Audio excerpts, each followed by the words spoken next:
आज हम प्रेक्सिस की अवधारणा जो समाजशास्त्र के अंतर्गत है हम अध्ययन करेंगे। प्रेक्सिस शब्द मूलतः यूनानी है। यूनान से ही अधिकतर शब्दों का समाजशास्त्रों में प्रयोग हुआ है, जिसका अर्थ होता है कि हर प्रकार की क्रिया या कार्य।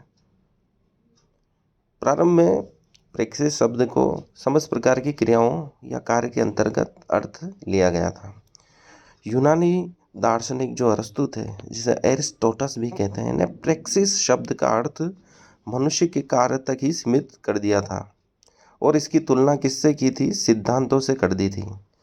केवल कार्य तक सीमित कर दिया और इसकी तुलना सिद्धांतों, उस समय इसको थ्योरेटिका यूनान में सिद्धांतों को बोला जाता था।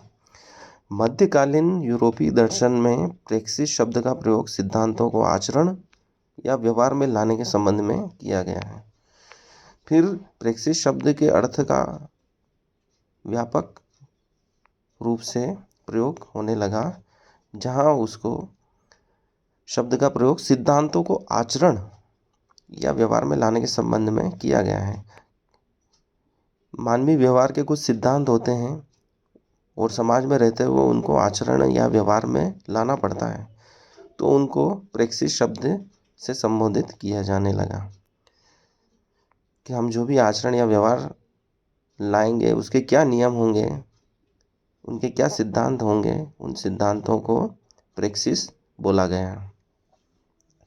लाक ने प्रेक्सिस के नैतिक पहलू पर ध्यान केंद्रित किया। जो लाक महोदय थे, उन्होंने प्रेक्सिस के नैतिक पहलू पर ध्यान केंद्रित किया। मतलब जो नैतिक कार्य हैं, नैतिकता से संबंधित जो भी नियम हैं या व्यवहार हैं, जो सिद्धांत हैं, वो सब प्रेक्सिस के अंतर्गत लॉक ने लिया है कि हमें जो हर समाज के अपने नैतिक मूल्य होते हैं और उस समय जो जिन चीज़ों को अच्छी समझते थे उनको नैतिक मूल्यों के अंतर्गत उन्होंने लिया होगा और उन नैतिक मूल्यों को या नैतिक पहलुओं को प्रेक्सिस शब्द से संबोधित किया।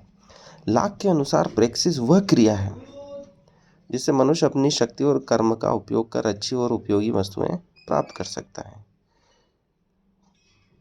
इससे अच्छी वस्तुएं प्राप्त की जा सकती है। हीगल के अनुसार प्रेक्सिस परम सत्य का वह क्षण है। परम सत्य के क्षण को प्रेक्सिस का। मार्क्स की विचारधारा का केंद्र बिंदु ही प्रेक्सिस है।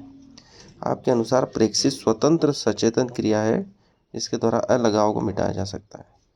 मतलब प्रेक्सिस को उन्होंने अच्छी चीज़ माना है जिससे अलगाव को मिटाया जा सकता है। धन्यवाद।